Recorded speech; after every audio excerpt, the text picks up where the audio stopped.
नहीं होगी। मैंने मेरा अनुभव देखा, पिछले 20 साल से मैं इस चीज़ में हूँ, ध्यान साधना में, और मैंने बड़ा अनुभव प्राप्त किया है और प्रैक्टिकल देखा है। उसको प्रत्येक व्यक्ति, चाहे वो बच्चा हो, बूढ़ा हो, जवान हो, स्त्री हो, पुरुष हो, रोगी हो, भोगी हो, जो भी जिस भी लेवल पे है, अगर वह ध्यान साधना करता है और सत्संग का महत्व समझता है ना, तो परमात्मा को प्राप्त कर सकता है। इसके लिए अलग से कोई क्लास नहीं लगती, केवल साधना होनी चाहिए, ध्यान होना चाहिए। ध्यान की विधि क्या है और किस तरीके से लगाया जाता है। तो लौकिक से अलौकिक में जब तक आप नहीं जाएंगे, तब तक आप भगवान से कभी मिलन नहीं कर सकते। इस बात को समझना जरूरी है। तो ध्यान किस तरीके से लगाया जाता है और कैसे किया जाता है और कैसे पहचाना जाता है। तो सबसे पहले अपने को ध्यान लगाने समय क्या करना चाहिए कि तन स्थिर होना चाहिए। जब तक आप अपने शरीर को ही स्थिर नहीं कर सकते, इसके मोमेंट को नहीं रोक सकते, तब तक आपका ध्यान नहीं लगेगा। तो सबसे पहले अपने को क्या करना चाहिए कि अपने शरीर का कंट्रोल करना जरूरी है। जब तक तन कंट्रोल नहीं होगा, अपना शरीर कंट्रोल नहीं होगा, तब तक अपना मन को कंट्रोल नहीं कर सकते। और जब मन कंट्रोल होगा तो बुद्धि स्थिर हो जाएगी, और बुद्धि स्थिर हो जाएगी तो आपका ध्यान लगेगा। अब अपन जैसे ही बैठ जाते हैं, जब कभी भी ध्यान में बैठते हैं तो अपना शरीर चलता रहता है, सांस ले रहे हैं, या कोई मक्खी बैठ रही है, मच्छर काट रहा है, या पंखा नहीं चल रहा है, तो अपने को फील हो रहा है कि गर्मी लग रही है। इसका मतलब आपका ध्यान नहीं है, बिल्कुल भी ध्यान नहीं है। ध्यान जब लग जाता है परमात्मा से, तो ये सारी चीज़ें ऑटोमेटिकली छूट जाती हैं। न कोई एसी की जरूरत पड़ेगी, न पंखे की जरूरत पड़ेगी, न कोई मक्खी काट रहे या मच्छर काटने की कोई आवश्यकता नहीं है। पता ही नहीं चलेगा, आपको महसूस ही नहीं होगा अगर ध्यान लग रहा है तो पहले तो अपना तन स्थिर को करना होगा, फिर मन स्थिर, फिर बुद्धि स्थिर, तब जाकर के आपका ध्यान लगेगा। अब बात यहाँ पे ये बहस चल रही है कि भाई ये शक्तियाँ क्या है और इनको कैसे पहचानते हो। दो तरह के काम है इसके शरीर में भी, अपने दो तरीके की वर्किंग स्टार्ट होती है। जो अपने आँखों से नीचे का पार्ट है, वो सारा ब्रह्म का खेल है। ब्रह्म माता, जैसे आप प्रकृति को मान लीजिए, ब्रह्मा को, विष्णु को, महेश को, गणेश जी को, ये सब इनकी लीलाएं हैं नीचे की। और इसके ऊपर का जो ध्यान है आत्मा का, वह सारा परम पिता परमेश्वर का ध्यान है।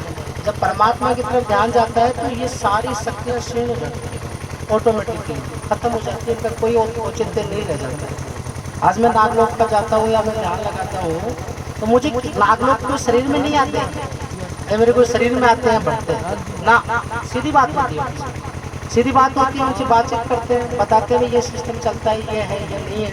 उसका प्रमाण जानने के लिए, उसका महत्व समझने के लिए आपको खुद को ध्यान कर सकते हैं।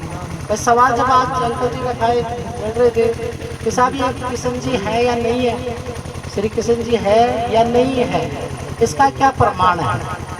ये बैठेंगे कि नहीं बैठेंगे, इनका क्या प्रमाण है। कोई दूसरा आके बैठ जाएगा, क्या प्रमाण है। आज आप खुद बताइए, अपने आप को सोच के देखिए कि आज अगर मुझे नहीं बुलाया होता तो क्या मैं आता?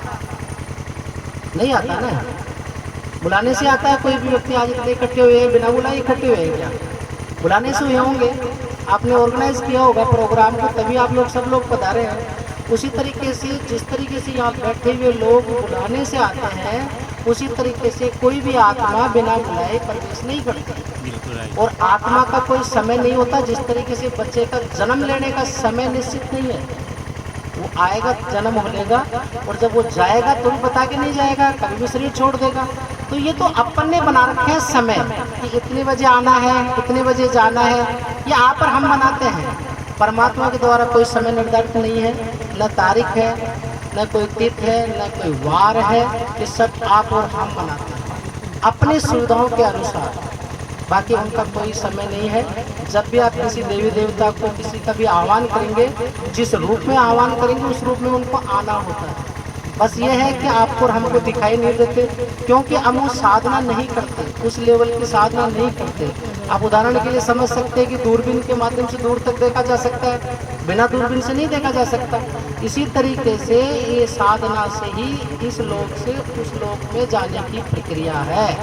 पहले ये समझना जरूरी है, अपन इस बहस में ना उलझे कि भगवान है या नहीं है। आज हर आदमी भगवान को मानता है।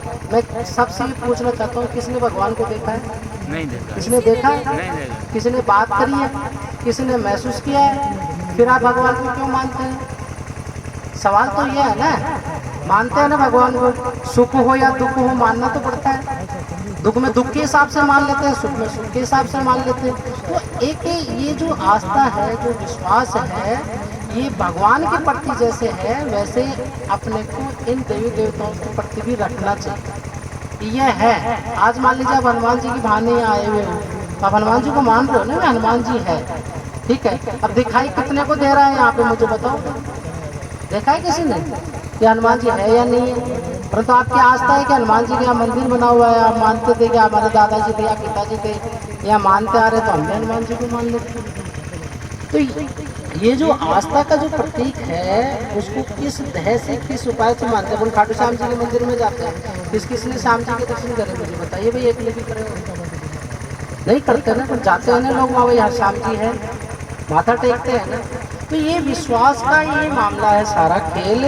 अगर आप अपने दादाजी या जो पिताजी जो भी आपके लगते हैं उनको जैसे मानेंगे आप, तो वो वैसे ही आपको फल देंगे। आप ऐसा ना समझें कि वो किसी को दुखी कर सकते हैं, परेशान कर सकते हैं। वो तो खुद ही परेशान है, क्योंकि खुद भटक रहे हैं, खुद को स्थान नहीं मिल रहा बैठने के लिए, तो आपके लिए क्या भक्ति करेंगे? तब तक भक्ति का भावना नहीं हो पाएगी जब तक आप उन्हें स्थान नहीं देंगे। स्थान देना उनको जरूरी है, क्योंकि आपके घर पे कोई आए हुए मेहमान को अगर आप बैठने के लिए नहीं बोलेंगे, या उसे पानी पीने के लिए नहीं बोलेंगे, चाय के लिए या खाना खाने के लिए नहीं बोलेंगे, तो वो कैसा फील करता है? आप अपने आप से एक पूछिए सवाल इस बात का कि अपने मेहमान किसी को घर पे बुला लिया जाए और उससे अपन खाना चाय पानी नहीं पूछे, बैठने के लिए स्थान नहीं दें, वो कैसा फील करता है? अच्छा फील करेगा या बुरा फील करेगा? तो सेम आपके यहाँ से अगर अपने कहने से या अपने विचार करने से या अपने लोगों की चर्चा करने से या सत्संग करने से उनको अगर हनुमान जी के पास बैठने के, उनके चरणों में स्थान देने से अगर उनकी आत्मा को शांति मिलती है, तो ऐसा करने में हमें क्या हर्ज है? पहले मुझे ये बताइए ना, हर्ज क्या है हमारे को? ठीक है, अच्छी बात है कि वो अपना स्थान लेना चाहते हैं, उनको स्थान दीजिए ना। आपके कहने से स्थान मिल रहा है उनको, तो आप दीजिए उनको सकून। अगर हनुमान जी के चरणों में उनकी सेवा करने से उनकी मुक्ति होती है, उनको शांति मिलती है और आप लोगों के परिवार में भी शांति रहती है, तो मेरा मानना यह है कि इसमें कोई बुराई नहीं है। ठीक है, रही बात अंधविश्वास में पढ़ने की, बेवजह का अंधविश्वास में न तो पढ़ना चाहिए। मैं खुद मान लीजिए 20 साल से मैं नागलोक की गद्दी, मेरे गद्दी पे आप आके देखिए, जयपुर में रहता हूँ विद्याधर नगर में, और बहुत से लोग आते हैं मेरे पास में जो 20-20 साल से 50-50 साल से पीड़ित होते हैं। उनको हम लोग टाइम देते हैं, इस टाइम में फ्री हो जाते हैं। बड़े से बड़े व्यापार में हो, क्या है आज की तारीख में पारिवारिक समस्याएँ हैं, व्यापारिक समस्याएँ हैं, ज़्यादातर तो यही चल रहा है, परिवार की और व्यापार की समस्याएँ चलती है। ठीक है, इसके अलावा क्या समस्याएं चलती है? किसी की और प्रकार की समस्या तो 1 या 2% समस्याएं होती है। किसी की हारी बीमारी की समस्या है तो डॉक्टर्स का अच्छा इलाज नहीं मिल पाता है, तब अपन सोचते हैं कि इलाज क्यों नहीं हो रहा है, तब समझ में आता है कि इस तरीके की व्यवस्था है या नहीं है। तो उन सारी चीज़ों को देखा जाता है, समझा जाता है, तो समझ करके एक प्रैक्टिकली निदान किया जाता है। ऐसा नहीं कि किसी प्रकार का झाड़ फूक का सिस्टम है, मैं कोई मंत्र नहीं जानता, मैंने कोई तंत्र जानता हूँ, मैं कोई तप करता नहीं, मैं जप करता, ध्यान के अलावा मैं कुछ नहीं करता, ध्यान के अलावा मेरा कोई रोल नहीं। तो ये केवल ध्यान एक ऐसी साधना है जिसके माध्यम से आप हर प्रकार की व्याधि को खत्म कर सकते हैं। चाहे वो पारिवारिक क्लेश हो तो भी ध्यान से मिट जाएगा, आपका अगर आर्थिक संकट है तो वो भी ध्यान से टल जाएगा। बिल्कुल, क्योंकि आत्मा को ताकत जो मिलती है वो ध्यान से मिलती है, और मन को ताकत जो मिलती है वो व्यसनों से मिलती है। जो आप लोग जो अपन घूमते फिरते आनंद लेते हैं, जैसे मान लीजिए मैं भी देख रहा था थोड़ी देर पहले, आप लोग सब घूम रहे थे, वो एक मन का आनंद है, न कि आत्मा का आनंद है। आत्मा का सुकून नहीं है 1% भी, वो एक केवल मन का है। मन कौन है? काल है। काल कमी क्या करेगा? आपको भ्रमित करेगा, दुखी करेगा, परेशान करेगा, व्यवस्थाओं को बिगाड़ता है। मन का जो काल है वही बिगाड़ता है, मन बिगाड़ता है। तो आप खुद महसूस कर सकते हैं। फैमिली को किसी टॉपिक को लेकर के आप रिसर्च करिए कि जहाँ पे अब मेरा मानना यह है कि जैसे 1 लाख रुपए की इनकम महीने की किसी फैमिली की, और वो खर्चा अगर 1,10,000 रुपये करना शुरू कर दे तो तीसरे महीने में जाकर के घर में कलेश शुरू हो जाएगा। और अगर वही परिवार अगर 1 लाख की जगह 90,000 रुपये खर्च करना शुरू कर दे तो उस परिवार में अपने आप कलेश दूर हो जाएंगे। ये सत्य है, इस प्रैक्टिकल सत्य को पहचानो, क्योंकि जब तक आप प्रैक्टिकली जीना शुरू नहीं करेंगे ना तब तक अपने सिस्टम को सुधार नहीं सकते। और यही कारण है ज़्यादातर पारिवारिक जो क्लेश हैं, दुख का कारण है अपनी आवश्यकताओं को बढ़ाना। आज इतना बढ़ा लिया कि उनकी पूर्ति करने की अपने पास में कोई व्यवस्था नहीं है, और उस व्यवस्था की वजह से ही अपनी जो समस्याएं बढ़ती जा रही हैं आवश्यकताओं की वजह से, वही अपना दुख का कारण है।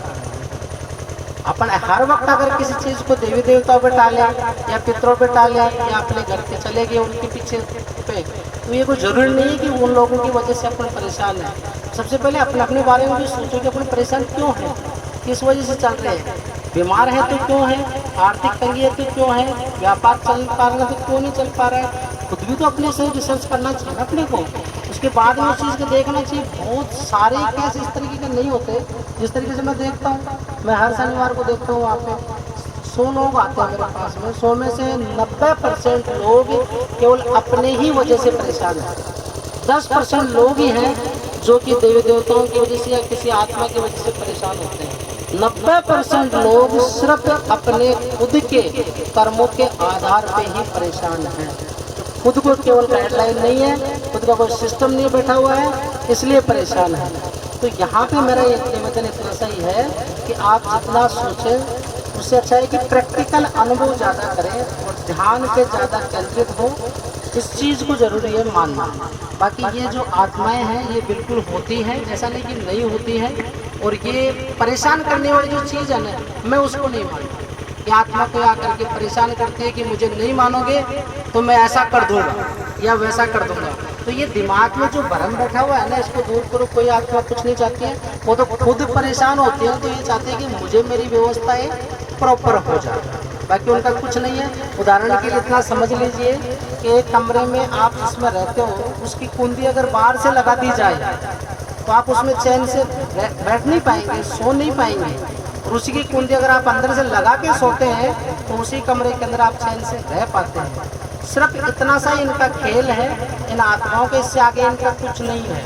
सारा क्या होता है, इनका सारा सपोर्ट एक गाइडलाइन होती है। जैसे अपने बच्चे को गाइड करते हैं ना, तुम्हें कैसे जाना है, क्या काम करना है, कैसे क्या व्यवस्थाएं करनी है, वैसे ये लोग इनका अपने को सपोर्ट कर सकते हैं, सिर्फ गाइड कर सकते हैं। चलना अपने को ही है, और अपन चलेंगे, कर्म करेंगे, तभी अपने को सफलता मिलेगी, तभी अपने की दुख तकलीफ दूर होगी। ऐसे दुख तकलीफ दूर नहीं होती है कि अपने चाहने से आप जैसे चाह रहे हैं वैसे होने से हो जाएगा, ऐसा कुछ नहीं है। ठीक है, किसी का कोई भी सवाल हो, किसी भी तरीके की समस्या हो, मैं सुबह यही रुकूंगा 2 घंटे के लिए, हर चीज़ का समाधान करके बताऊंगा आपको। मेरे से मिलना। कल शनिवार भी है, वह शनिवार को गद्दी मेरी वहाँ लगती, मैं 2 घंटे के लिए यहाँ बैठ जाऊँगा। कोई भी व्यक्ति किसी प्रकार की समस्या हो, अगर प्रैक्टिकली जवाब दूंगा, नागराज कैसे कर पाया, उसका समाधान 1000% होता है, तुरंत होता है, और यहीं पे करके चला हाथों हाथ। बिल्कुल प्रैक्टिकली चीज़ है, इसमें भ्रमित होने के लिए या गुमराह करने की कोई भी बात नहीं होगी। आप खुद मेरे से 1 by 1 बात कर लेना, सारे इकट्ठे होकर के एक साथ बात कर लेना। हर व्यक्ति का सबके सामने खुले में सवाल का जवाब दूंगा और संतुष्ट करूंगा। मेरा उद्देश्य है केवल संतुष्ट करना। जब तक किसी को संतुष्ट नहीं करते हैं ना, तब तक उसकी समस्या का समाधान नहीं होता। तो संतुष्ट होना जरूरी है, तभी समस्या का समाधान हो पाएगा। ठीक है। जैसे